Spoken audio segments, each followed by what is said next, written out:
Hello and welcome to another exciting episode of Encountering Jesus, where we put aside what we know or what we think we know about Jesus and look at him afresh through the Gospel of John.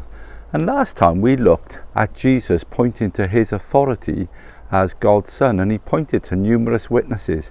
He pointed to John the Baptist and to Moses, he pointed to the miracles, he pointed to his teaching, and he pointed to the vast crowds that followed him, as well as all the prophecies of what the Messiah would do. So if you'd like to check that one out, that's in the link below. But if you would like to like and subscribe to this channel and ring the bell, you'll never miss another episode. And this session we're going to carry on from Jesus being God's Son and having authority, and looking at Jesus as being the actual creator. And we're going to be looking at John chapter 6 verses 1 to 15. So I've got a New Living Translation here, but it's going to come up on the screen. So if you'd like to read along with me, it's John chapter 6 verses 1 to 15. After this, Jesus crossed over to the far side of the Sea of Galilee, also known as the Sea of Tiberias. A huge crowd kept following him wherever he went, because they saw his miraculous signs as he healed the sick. Then Jesus climbed a hill and sat down with his disciples around him. It was nearly time for the Jewish Passover celebration. Jesus soon saw a huge crowd of people come in to look for him. Turning to Philip, he asked, "Where can we buy bread to feed all these people?" He was testing Philip, for he already knew what he was going to do. Philip replied, "Even if we worked for months, we wouldn't have enough money to feed them." Then Andrew, Simon Peter's brother, spoke up. "There's a young boy here with 5 barley loaves and 2 fish. But what good is that with this huge crowd?" "Tell everyone to sit down," Jesus said. So they all sat down on the grassy slopes. The men alone numbered about 5,000. Then Jesus took the loaves, gave thanks to God, and distributed them to the people. Afterward he did the same with the fish, and they all ate as much as they wanted. After everyone was full, Jesus told his disciples, "Now gather up the leftovers so that nothing is wasted."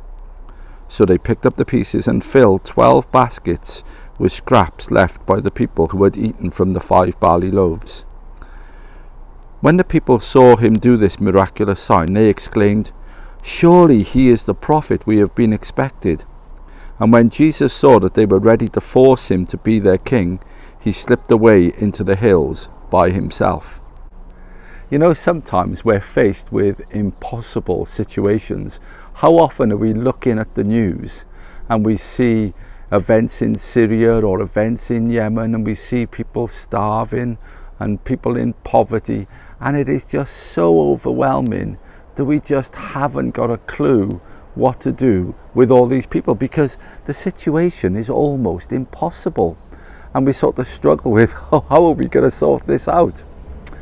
And today we see that Jesus is going all over the country and he's preaching the good news of the kingdom of God, and huge crowds are following him. They're following this carpenter from Nazareth who's teaching like no one's ever taught before. And he's not only is he teaching, he's doing lots and lots of miracles as well. He's healing the blind, healing the lame, healing the deaf and the mute, driving out spirits, and all of these things. So there's this huge crowd following him, and then Jesus goes up on a hill and they're still there. And John says there's about 5,000 men there, because in those days only men had status, and so they didn't count women and children. They only counted the men. So 5,000 men plus maybe their wives and a couple of kids. Maybe we're looking at 20 to 25,000 people, and they're all on a hill. And Jesus turns to Philip and he says, "Well, you give them something to eat." And Philip's going, "What are you on about? How are we going to do this? There's just too many people. It would take months and months' wages to feed these people." But then Andrew, Simon Peter's brother, comes up and he says, "Oh, Jesus, I don't know if this is any good, but I've got a little boy here with 5 barley loaves and 2 fish. So Jesus says, "Oh, great, get everyone to sit down." So he gets everyone to sit down. Jesus prays to his Father in heaven, and he starts distributing the fish and the loaves, and everyone gets something to eat. Everyone gets something to eat. And when they've finished, Jesus says, well, look, gather up the scraps so that nothing is left. And when they gather up the scraps, there's 12 baskets full of scraps, so there's even more than when they started with. And the crowd are going bonkers because they realise there was no food, and then Jesus himself is providing all this food, and they say, surely this is the prophet that the Old Testament scriptures have been talking about. This is the one we've been expecting, which is what John the Baptist was saying, which is what Moses said, and everything else. And Jesus is thinking, oh no, they just want to make me king. They just want... And it was so much more than that. It was so much more. And you imagine you taking your lunchbox into work with your sandwiches, and maybe 10 or 20 of your workmates actually saying, oh, well, we're hungry, we haven't brought in our food, can you share with us? How far would that go? And this is such a well-known story that I think sometimes we take the miraculous out of the miraculous. He fed about 20,000 people with 5 small barley loaves and 2 fishes. He created these things out of a little, or practically out of nothing. And the thing is, this miracle has huge implications. It has huge implications because one of the things that we talk about most today is, where did we all come from? Where did we come from? And scientists point to the Big Bang, and Christians, we point to, well, God created us in his image. And the thing is, science says the matter cannot be created or destroyed. And yet, Christians and science both agree that actually we seemingly came from nothing, whether it was the Big Bang or whether it was God. So here's Jesus actually taking 5 barley loaves and 2 fish, and he feeds all these people. Well, how did he do that?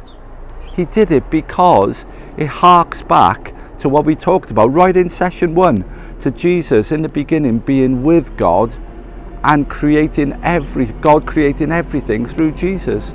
Jesus is the creator. He is God's son, and this actually proves his authority. Actually creating something from nothing or from very little. We may be able to feed 5 or 6 people with crumbs, but Jesus is able to feed 20,000 people and have 12 baskets left over. That's because he is the creator, which shows that he is God's son. And the thing is, these people wanted to make Jesus their king.